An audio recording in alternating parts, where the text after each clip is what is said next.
നമസ്കാരം, മലയാളി വാർത്തയിലേക്ക് സ്വാഗതം. ചെങ്കടലിൽ രൂപപ്പെട്ട പ്രതിസന്ധിക്ക് പിന്നാലെ ക്രൂഡ് ഓയിൽ വില കുത്തനെ ഉയരുന്നു. ഇസ്രായേൽ ബന്ധമുള്ള കപ്പലുകൾക്ക് നേരെ ഹൂതികൾ നടത്തുന്ന ആക്രമണമാണ് ചെങ്കടൽ വഴിയുള്ള ചരക്ക് നീക്കം ദുഷ്കരമാക്കി മാറ്റിയത്. പ്രതിസന്ധിയുടെ പശ്ചാത്തലത്തിൽ ചെങ്കടൽ വഴിയുള്ള എല്ലാ ചരക്ക് നീക്കങ്ങളും താൽക്കാലികമായി നിർത്തിവെക്കുമെന്ന് പ്രമുഖ എണ്ണ കമ്പനിയായ BP നേരത്തെ അറിയിച്ചിരുന്നു. ഇതിന് പിന്നാലെയാണ് എണ്ണവില കുത്തനെ ഉയരാൻ തുടങ്ങിയത്. നിലവിൽ ബ്രന്റ് ക്രൂഡ് ഫ്യൂച്ചറുകൾക്ക് 20 സെന്റ് അഥവാ 0.3% ഉയർന്ന് ബാരലിനെ $79.85 US WTI ക്രൂഡ് ഫ്യൂച്ചറുകൾക്ക് 24 സെന്റ് അഥവാ 0.3% ഉയർന്ന് ബാരലിന് $74.35 എത്തി നിൽക്കുകയാണ്. ലോക്സഭാ തെരഞ്ഞെടുപ്പ് നടക്കാനിരിക്കുന്നതിന്റെ പശ്ചാത്തലത്തിൽ ഇന്ത്യയിൽ എണ്ണവില കുറച്ചേക്കുമെന്ന് പ്രതീക്ഷയുണ്ടായിരുന്നു. എന്നാൽ നിലവിലെ സാഹചര്യത്തിൽ വില ഉയരാനാണ് സാധ്യത. അതേസമയം പ്രധാന ഷിപ്പിംഗ് സ്ഥാപനങ്ങൾ ചെങ്കടൽ വഴിയുള്ള യാത്ര പുനരാരംഭിക്കാൻ തുടങ്ങിയതോടെ ബുധനാഴ്ച വിലയിൽ ഏകദേശം 2% ഇടിവുണ്ടായത് പ്രതീക്ഷ നൽകിയിട്ടുണ്ട്. നിരവധി പ്രമുഖ കപ്പൽ കമ്പനികൾ നിലവിൽ ചെങ്കടൽ വഴിയുള്ള യാത്രകൾ നിർത്തിവെച്ചിട്ടുണ്ട്. ഇത് ചരക്ക് നീക്കത്തിലുള്ള ചെലവ് വർദ്ധിപ്പിക്കുമെന്നും ആഗോളതലത്തിൽ വില വർധനയെ ബാധിക്കുമെന്നും വിദഗ്ധർ മുന്നറിയിപ്പ് നൽകിയിട്ടുണ്ട്. പ്രകൃതിവാതക വിപണിയെയും ചെങ്കടൽ യാത്രാ നിരോധനം ബാധിച്ചു. ഇതോടെ യൂറോപ്പിൽ പ്രകൃതിവാതക വിലയിൽ 10% വർധനമുണ്ടായി. ലോകത്തെ കടൽ ചരക്ക് പാതയുടെ പ്രധാന വഴിയാണ് ചെങ്കടൽ.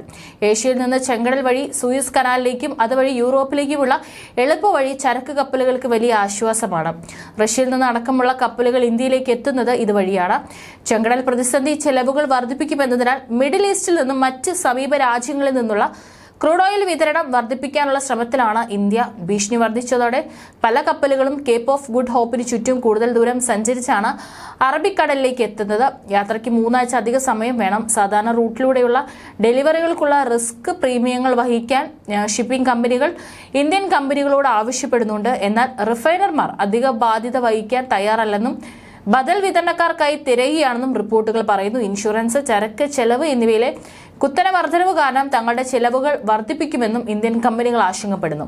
സർക്കാർ ഉടമസ്ഥതയിലുള്ള ഭാരത് പെട്രോളിയം കോർപ്പറേഷൻ ലിമിറ്റഡ് ഇതിനകം തന്നെ മറ്റ് സ്രോതസ്സുകളിൽ നിന്ന് ക്രൂഡ് ഓയിൽ ഏർപ്പാട് ചെയ്തിട്ടുണ്ടെന്നും ഒരു കമ്പനി ഉദ്യോഗസ്ഥർ പറഞ്ഞു.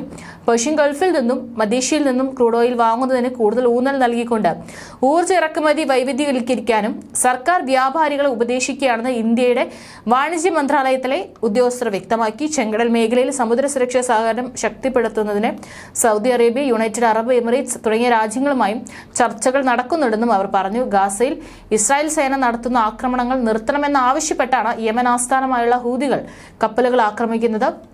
യുദ്ധം തുടർന്നാൽ ഇസ്രായേൽ ബന്ധമുള്ള ഒരു കപ്പൽ പോലും ഇതുവഴി കടത്തിവിടില്ലെന്നാണ് ഹൂതികളുടെ മുന്നറിയിപ്പ്. നവംബർ 19 ഗാലക്സി ലീഡർ എന്ന ചരക്ക് കപ്പൽ റാഞ്ചിക്കൊണ്ടാണ് ഹൂതികൾ ആദ്യ നടപടികൾ തുടങ്ങിയത്. പിന്നീട് നിരവധി തവണ സമാനമായ നടപടികളുണ്ടായി.